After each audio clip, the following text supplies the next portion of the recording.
10 hours ಇದೊಂದು crime thriller cinema. ಇನ್ನು ಸಿನಿಮಾದ ಟೈಟಲ್ನಲ್ಲೇ ಇರೋ ಹಾಗೆ ಸಿನಿಮಾದ ಕತೆ 10 ಅವರ್ಸ್ನಲ್ಲಿ ನಡೆದು ಹೋಗುತ್ತೆ. ಇನ್ನು ಸಿನಿಮಾದ ಮುಖ್ಯ ಪಾತ್ರದಲ್ಲಿ ಸತ್ಯರಾಜ್ ಅವರು ಆ್ಯಕ್ಟ್ ಮಾಡಿರುವಂಥ ಒಂದು ತಮಿಳ್ ಸಿನಿಮಾ. ಈಗ ಈ ಸಿನಿಮಾ ಅಮೆಝಾನ್ ಪ್ರೈಮ್ನಲ್ಲಿ ಸ್ಟ್ರೀಮ್ ಆಗ್ತಿದೆ ವಿತ್ ಕನ್ನಡ ಲ್ಯಾಂಗ್ವೇಜ್ನಲ್ಲಿ.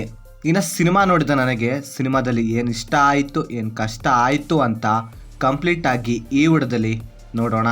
ಇನ್ನು ಸಿನಿಮಾದ ಒನ್ ಲೈನ್ ಸ್ಟೋರಿ ವಿಷಯಕ್ಕೆ ಬಂದರೆ, ಒಂದು ದಿನ ಒಂದು ಪ್ಯಾಸೆಂಜರ್ ಬಸ್ನಲ್ಲಿ ಒಂದು ಮರ್ಡರ್ ಆಗುತ್ತೆ ಆ್ಯಂಡ್ ಇನ್ನೊಂದು ಕಡೆ ಒಂದು ಹುಡುಗಿಯ ಕಿಡ್ನಾಪ್ ಕೂಡ ಆಗುತ್ತೆ. ಆ್ಯಂಡ್ ಈ ಎರಡು ಇನ್ಸಿಡೆಂಟ್ ಕೂಡ 10 ಅವರ್ಸ್ನಲ್ಲಿ ಪ್ಯಾರಲಲ್ ಆಗಿ ಆಗಿರುತ್ತೆ. ಆ್ಯಂಡ್ ಮುಂದೆ ಈ 2 ಕೇಸ್ ಕೂಡ ಕ್ರಿಸ್ಟಲ್ ಎಂಬ ಒಬ್ಬ ಖಡಕ್ ಪೊಲೀಸ್ ಆಫೀಸರ್ ಹತ್ರ ಹೋಗುತ್ತೆ. ಮುಂದೆ ಈ ಕೇಸ್ನ ಕ್ರಿಸ್ಟಲ್ ಹೇಗೆ ಸಾಲ್ವ್ ಮಾಡ್ತಾನೆ, ಹಾಗೆ ಸಿನಿಮಾದ ಕೊನೆಯಲ್ಲಿ ಆ ಕೊಲೆ ಮಾಡಿದ್ದು ಯಾರು, ಹಾಗೆ ಆ ಹುಡುಗಿನ ಕಿಡ್ನಾಪ್ ಮಾಡಿದ್ದು ಯಾರು ಅಂತ ನೀವು ಸಿನಿಮಾ ನೋಡಿದ್ರೆ ತಿಳ್ಕೊತೀರಾ. ಇನ್ನು ಸಿನಿಮಾದಲ್ಲಿ ನನಗೆ ಇಷ್ಟವಾಗಿದ್ದು ಇದರ ಕಾನ್ಸೆಪ್ಟ್ ತುಂಬ ಚೆನ್ನಾಗಿತ್ತು.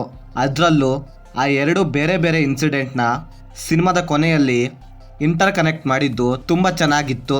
ಹಾಗೆ ಸಿನಿಮಾದಲ್ಲಿ ಇನ್ವೆಸ್ಟಿಗೇಷನ್ ಸೀನ್ಸ್ಗಳು ತುಂಬ ಚೆನ್ನಾಗಿ ವರ್ಕ್ ಆಯಿತು, ಅಷ್ಟೇ ಇಂಟ್ರೆಸ್ಟ್ನೂ ಕೂಡ ಕ್ರಿಯೇಟ್ ಮಾಡಿದ್ವು.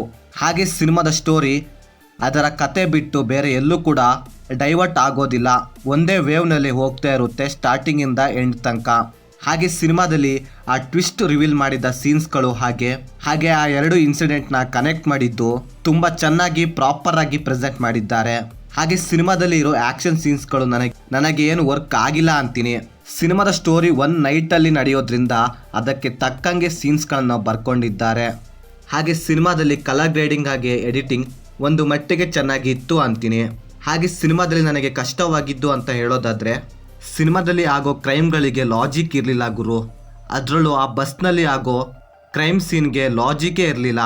ಸುಮ್ಮನೆ ಒಂದು ಬಸ್ನಲ್ಲಿ ಕೊಲೆ ಆಗುತ್ತೆ, ಅದಕ್ಕೆ ಒಂದು ಪ್ರಾಪರ್ ರೀಸನ್ ಆಗಲಿ ಲಾಜಿಕ್ ಆಗಲಿ ಸಿನಿಮಾದಲ್ಲಿ ಇರಲಿಲ್ಲ.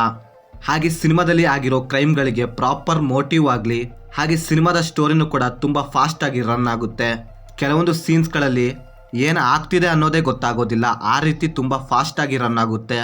ಹಾಗೆ ಸಿನಿಮಾದ ಕ್ಲೈಮ್ಯಾಕ್ಸು ಕೂಡ ನಾರ್ಮಲ್ ಕ್ರೈಮ್ ಥ್ರಿಲ್ಲರ್ ಮೂವಿ ಥರನೇ ಎಂಡ್ ಆಗುತ್ತೆ, ಏನು ಇಂಪ್ಯಾಕ್ಟ್ ಬೀರೋದಿಲ್ಲ. ಇನ್ನು ಓವರಾಲ್ ಆಗಿ ಹೇಳೋದಾದರೆ ಇದೊಂದು ಎಬೋ ಆವ್ರೇಜ್ ಮೂವಿ ಅಂತೀನಿ.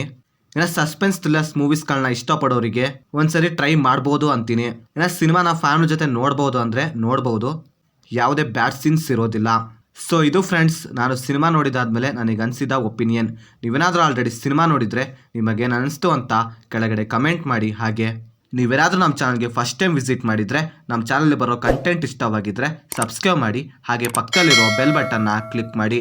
ಮತ್ತೆ ಬೇರೆ ವಿಡಿಯೋದೊಂದಿಗೆ ಆದಷ್ಟು ಬೇಗ ಸಿಗುವ. By friends.